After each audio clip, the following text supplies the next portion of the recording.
Thank you very much for joining Animated Women as part of the European Women in Games Symposium. It's great to be here again. It's such a fantastic event, and it's so nice to see this incredible group of women and men here every year, I think. Fantastic job, David and Claire, as usual. So Animated Women UK, who are we and why are we here? So I've got some examples of animated women. That's us. That's the panel. We are an organization that was created in 2013 after an event I attended at the London International Animation Festival and Women in Film Festival in 2011 that featured animators, female animators on a panel. And after that event, I just thought, God, there's got to be something like this that's regular and happening, because as a female animator and a woman working in the animation and VFX industries, we didn't see a lot of each other. The numbers were quite low. So we started Animated Women in 2013. I held a launch at Mind Candy Studios and put together a board. And now we're a non-profit limited company. We have 6 members on our board, and we focus on 5 aims, which are mentoring, networking, recruitment, showcasing, and education.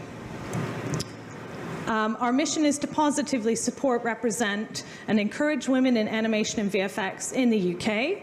And we are doing this because we want to see a change in our industries. We want to see more female characters on screen. We want to see more women running businesses. And we want to improve the statistics of more women in creative and technical leadership positions. Some quick stats around women in animation in Britain. So there are around 1,700 in animation and VFX. That's around 30% of those working in animation and VFX are women. In animation, most of them work in distribution, sales, and marketing. And in VFX, most of them work in production, client management, and admin. So we're not really in those lead tech and creative roles. Our industry is interesting because we have a group of women who are of childbearing age, but most of whom do not have children, which is a bit of an anomaly. We're also extremely highly educated as a statistic group. And it's interesting that we're still facing sexist barriers, and that comes from the research that we did 2 years ago from Animated Women UK. So that's why we think a group like this is important, as is Women in Games. So the panel we've got for you here today is excellent. I will introduce them quickly. Then each of them will be answering a question that we've put together based on their expertise. And finally, we'd like to take a couple of questions, or maybe just one, as we're running short on time.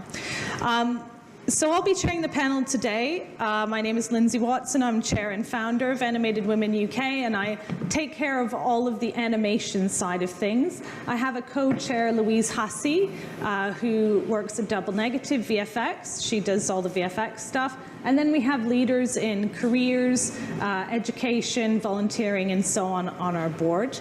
I'm also an animation producer, have a company, Canuck Productions, and I'm currently head of animation at Kindle Entertainment. Today on our panel, joining me is Angela Salt, co-founder of Fun Crew. Angela is an independent content creator based in Southport and Liverpool.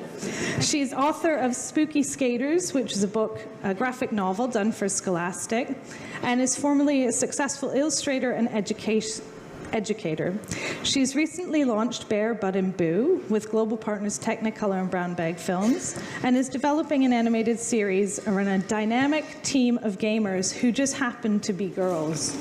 So that's great.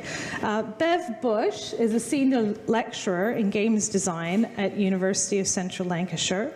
Her credits include BAFTA award-winning titles in games and children's TV, Cosgrove Hall Films, and Thames TV, and Traveller's Tales.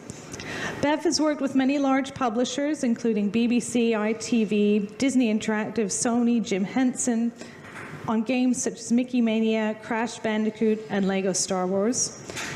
Bev is interested in making paintings, drawings, and digital interactive installations associated with places that have a memorable resonance. She's currently creating background images for sets on The Rumour Mill, a film directed by Bexy Bush.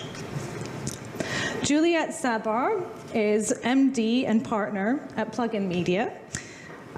She's been leading digital businesses since 2003 and specialized in delivering interactive entertainment projects with a broadcast tie-in, largely focused at the children and family audience.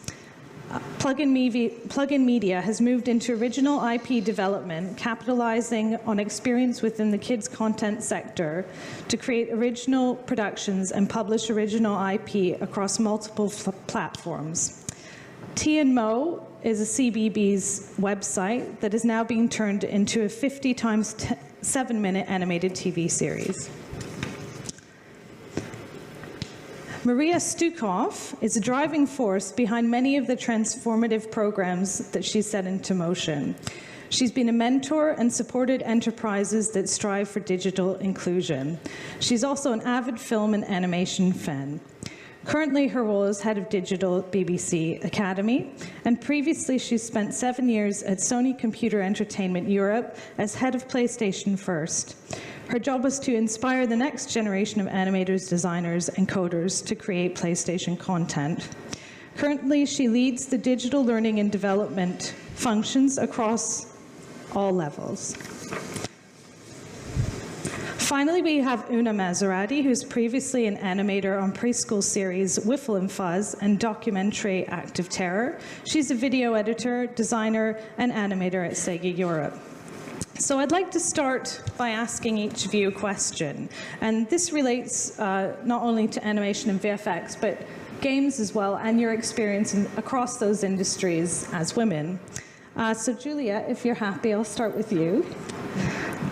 In your experience working on animated TV series, some of which are converted into games, what details do you have to take into consideration when developing the narrative? Okay, so, am I supposed to use a microphone? Yes. I think it's better, hello. Yeah. Yes, so I think really I'm going to approach Lindsay's question from two different perspectives. So my company makes apps and games derived from TV properties. Most of them are aimed at kids, and that's one side of the business. And then we have another side of the business where we're originating new IPs which are designed to launch in on a number of different platforms in different spaces, from broadcast animation to games. And so I can talk firstly about how we approach taking a TV show and making a game out of that, and then I can talk secondly about how we have made games and then developed a TV show from them. So in terms of converting a TV show to a game, for us it's really about getting the under the skin of that kind of brand, really. And there's two kind of elements to it. There's the kind of tangible elements where we really immerse ourselves in things like kind of brand bibles, so kind of things like music, the scripts, maybe the story synopsis, the character designs, the models, and all those elements we'll really kind of study and kind of get to grips with and start sort of using them in our game development process. But I would say that just using those elements doesn't necessarily end up with a really great game. And of course, it's a real truism to say that not all TV content makes a good game anyway, and not all game content makes good TV. But in order to create something that we feel is kind of more authentic and more kind of deeply embedded within the brand, I think it's the less tangible elements that we really like to kind of get into. So we kind of call it the brand DNA. It's really sort of looking at what the themes of a TV show might be, what the characters do, how they interact with the world around them, and what those elements, whether it's something, maybe it's something like cooperation, or whether it's something like creativity, those kind of themes are kind of hard to get your hands on, but they're actually kind of, I think, end up enabling you to deliver a more authentic game experience. So we've done a lot of work with Nickelodeon. I suppose a recent example, we've done 2 kind of flying game apps for preschoolers. One was a sideways scrolling flying carpet game for a brand called Shimmer and Shine. And actually, whilst that was quite a common sort of casual game mechanic, I think what really made it Shimmer and Shine was the fact that you were collecting magical gems, and then you had to draw patterns to unlock doors, and then once you'd collected all your gems, you could use those gems to kind of create special caskets and unlock rewards that way. And so for us, it was those kind of extra elements that were built onto the core game mechanic that really made it feel like an authentic brand experience. Approaching it from the other way, so we have a brand that's called TMO that launched 2 years ago, nearly 3 years ago, on CBeebies as a suite of 10 games. But when we approached it, and I think this is true of our development process overall, is that we'll begin by saying, well, we want to do something that's about, in this case, the theme, the relationship between a parent and a child. And so we didn't say we want to make a TV show, and we didn't say we want to make games. We just said, right, we're going to look at that area and we're going to develop it and think about those characters and how we might evolve them more, evolve those characters and give them kind of depth and meaning. And so we actually approached it from story first, rather than actually thinking, well, we're going to make this type of game or we're going to make this type of TV show. And that really enabled us to really develop a really deep understanding of the characters. I'm going to start coughing now. That's really great. Thank you, Julia. So from there, I think if you do that groundwork in the beginning, you can apply any story onto your characters, and you'll end up with a depth to take those characters anywhere you like. We didn't want to have one of those games where that we couldn't take it into TV because we didn't have that depth of character embedded within it from the start. I think that's what I was trying to say. Sorry, I'm losing my great answer. Water around. It would be. Anybody have any water? Is that some on the table? Can I just? Thank you. So we were talking about narrative and story, and I think Juliet's laid down some really important points to take into consideration. If, Maria, I could move on to you, because we were talking about your position as a change maker in a large broadcasting academy. Narrative is important, but in terms of the skills that we all have internally, which skills do you feel are important for women in animation, VFX, and games? And how do you think we can incorporate them into our own career development? Can you use the microphone? Use the microphone. Hello. So I thought about that at first, both from a Sony perspective. My background, just recently gone into the BBC, where I'm leading on the digital channels about learning and development for all our broadcast staff. And actually, what I came back to was really some of the stories that Anne actually related this morning. Is one of the biggest skill sets that we are or should be championing ourselves is the belief in ourselves. And I know this sounds really wishy-washy and like, oh my God, this is really weird. But it's this thing of this imposter syndrome she talked about. It's about creating the opportunities that you don't think are there and not following others. And I'm just going to qualify this. So I started off with animation. I did a lot of rotoscoping, old school animation processes, still on the Amiga computers, and I got my first animation done for hours on work, and I didn't know what to do with it. And what I learned was from another woman who said, why don't you take it into film festivals? And I had no idea what a film festival even was at that point. So I submitted my animation, and sure enough, it got shown. I was the last animation on the last day at 5 o'clock when everyone had left, and I think there were about 5-6 people left in the auditorium, including me. And I wept because I saw my big... No, I wept in joy because... Sorry. I wept because I saw my work on the screen. It's like, fuck, I've done this. I really did it. You know, and that was the starting point to just go, I can do whatever, I can do this. I have actually got my product, my animation on the screen. And from that moment, what I did was I looked for all the different festivals that were out in Australia at the time. I submitted more of my work. I got to start like these conferences here. You start meeting people again you haven't seen before, meet people you met 2 years ago on panels, and suddenly your network expands. Our conversation was, oh, where are the animation festivals in, in Manchester, in Brighton, in London? Are they actually still running? And it's about a skill set that is about making your path and making your creativity count. Not anyone saying, well, do you have enough computer skills animation? Do you know how to use this software? You know, where are your software? Which course did you go to? Hang on a minute. Have you got a PhD to even talk here at this, conference, which I do, So it is about what skills do you know, which is about finding opportunities, talking to people, emailing. Hey, again, what Anne was saying, come up to people and say, oh, look, I've got this. Do you mind having a look? I usually have a lot of time to take a look at things and feedback. So there is a sort of thing, just to wrap this up, is the skills that enable you to talk to someone else about what you have, to celebrate what you can do. Skills is just something, I've got skills to make a cup of tea, but if I don't know you like sugar, my cup of tea is not going to be any good to you. You find that out by talking to people. You find out what people like. You build those relationships, and that's how we all help each other to build a kind of skills environment that is not built on how someone certifies you. It's built on the fact that you actually have a creative background and you want to communicate something. So that's great. So soft skills, which I hate. I promise never to say that word again. But, it is about this thing of champion and believing in yourself. And I can't underestimate how important that is. So it sounds like ambition is a great skill to have, and believing in yourself. Thank you. It's a great answer. So move on now to, I know we've got a very ambitious panel, but Angela, very ambitious woman.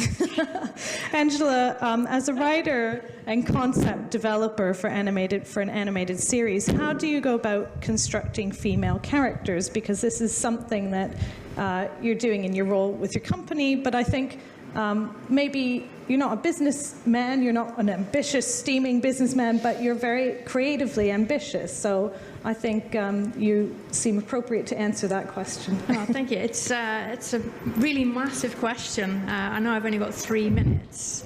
2.5. Yeah, I really wanted to just applaud what you said then, because I think I am a good example of a non-linear path to where I've got to now, which is I've just launched a first show that I've created, which is a preschool animated comedy for children aged 4 to 7, and that's with Technicolor and Brown Bag Films, who are one of Europe's leading production companies.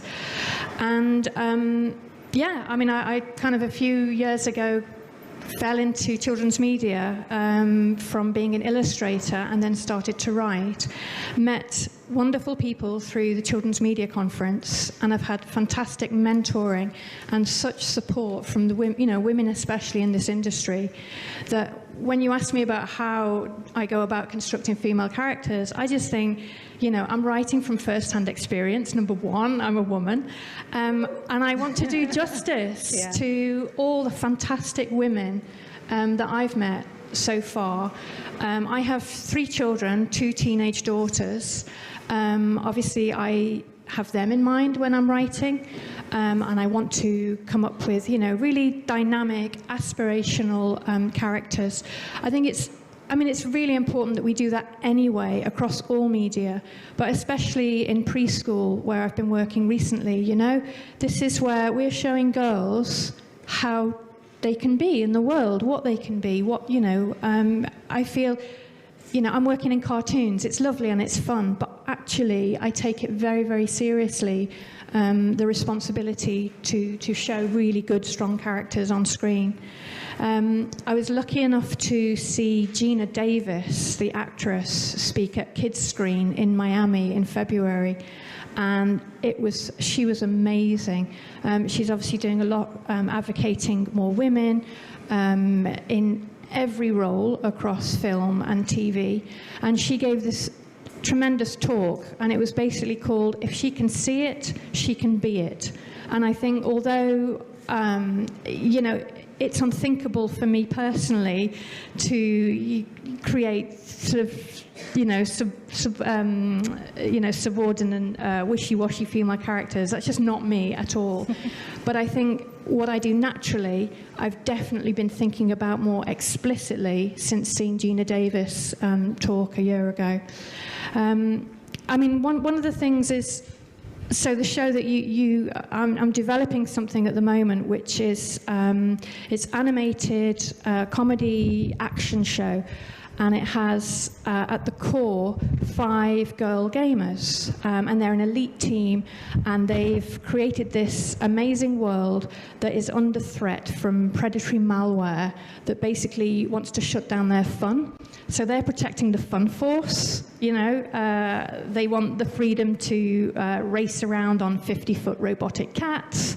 They want to, they just want to do everything. They want to do dance-offs. They just really want to have fun. And when the malware comes and basically challenges them, they have to then take part in a tournament to protect their world. So that's really kind of, we're talking about esports here. And I remember pitching it initially to people, top broadcast executives, and they were like, well, what is this about? They didn't understand that could be a thing.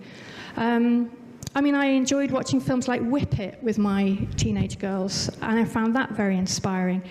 They were really inspired by Kick-Ass, but they were far too young to be watching Kick-Ass. It was totally inappropriate, but they saw the posters and they saw, the amazing girl in that, and they wanted to be like that. So I think I've also got a very murky history as a tank girl model, which I don't think I've ever told you about. Know that. Thank you. It was when the Tank Girl movie was being made. They had auditions in London, and I knew people in journalism and blah, blah, blah. I ended up being a Tank Girl model for The Independent and a few music magazines. And that's the kind of thing that I'm really drawn to, and that's what my teenage girls are drawn to. And we need to create characters like that, but from a female perspective, that are not drawn by fellas or,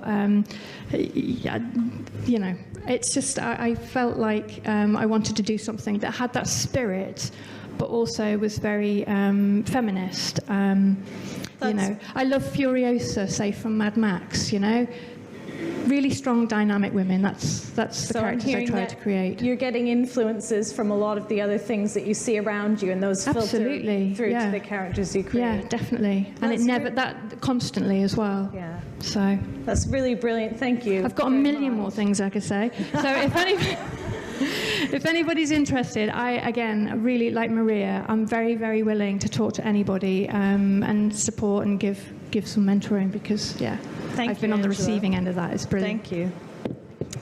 Well, I think Angela touched on some of the main points in creating female characters there. Bev, I wonder if we could move on to talk about the technical side of things. So in your experience developing pipelines across animation and games projects, what crossover elements do you think are important that we're aware of when it comes to making these, fabulous characters in these interactive experiences? Right. Hi, everyone. Well, I think there's 2 elements to this. There's the sense of collaboration that's needed, but there's also the technical and software side of it.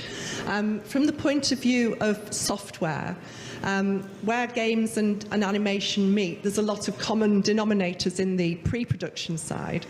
And then as you go into production, there's still some common ground. But then slightly into production, the two split into 2 different pathways. So the animators will be working in, say, 3D, and they'll be rendering, and they'll be using rigging and so on, whereas the games designers will be going into the Unreal or Unity real-time engine and rendering out their scenes and their characters in that side of it. And they'll still have common factors like lighting and camera and texturing and modelling and so on, but they've got different skill sets. And I think, obviously, you can't be a master of everything. And so, it's hard to try and cover all bases. But because cross-platform entertainment is becoming more and more a thing that we have to be commercially successful, because kids aren't just watching television anymore. They've got multitudes of platforms that they play on. Excuse me, I'm losing my voice as well. And so we can't just provide a TV programme, and nothing else. You have to provide cross-platform entertainment. And so when you're creating an IP, you need to take these things into account, as well as merchandising and toys and manufacturing and so on. So you need to think of these things from the start when you're creating an idea. And it makes sense from my point of view to... oh, thank you very much. It makes sense to join forces, because you can't do everything yourself. So if you're a student, start making friends now with other students who are not just in animation, but also in music production, in acting, in screenwriting. We do this at UCLAN, where I work, on the games course, where we encourage collaboration across a range of subjects, and it brings a dynamic into play that the students really get something valuable from. Steph McStayer, who's in the audience, is one of our MA students. She ran the Games Society last year, where she invited lots of students from all different areas to come and make games with her, and it was a really effective thing to do. From the point of view of collaboration, I think that's, even if you're in industry, don't be in a bubble. Reach out to other people who have got those skills that will complement your IP to make it more successful. And that's talking commercially. But also, I think, you should think about maybe not having to be commercial and be daring and do things that aren't necessarily to make money, but from passion. I've just been working with my daughter over the summer holiday on a film that she's making in a mill in Derbyshire, a stop-frame animated film. And I got my hands mucky for the first time in 15 years, or, well, no, probably 30 years, actually, using clay and wood and building sets. And it was wonderful, after working on a computer for all this time, to start doing that again and painting directly onto something. And it made me think, but why aren't we marrying these things together more? Like Lumino City, where you've actually got making in reality, mixing with games, and it brings something special to the stage. So that's great. Collaboration is part of what we're promoting, isn't it? It's part of the reason we're here, and we're lucky to be hosted here, but I do think there's a reason for it. Una, you've worked in animation and video, so this last question is for you. In your work as video editor, how has animation come into play when you're creating new projects? I use animation. Normally I do editing on trailers, and we do like corporate videos. We film things for our trailers, and so I normally do the editing, but then I do animation on the titles, or I add some of my ideas. For example, I did like a zoom in a map of England just to show the location of our studio. So just try to input, to give my input in projects, and I use my creativity wherever I can. And is it true that you got the job partly because you had an animation background? Yes, because the tools we use in the job are like editing tools, and we use After Effects a lot for animating. And it happened that I did an independent documentary. I designed it and animated it, and it went out at the time when I had my interview for this job. So I just showed it to my boss, and I said, "Wow, this is great. You're hired."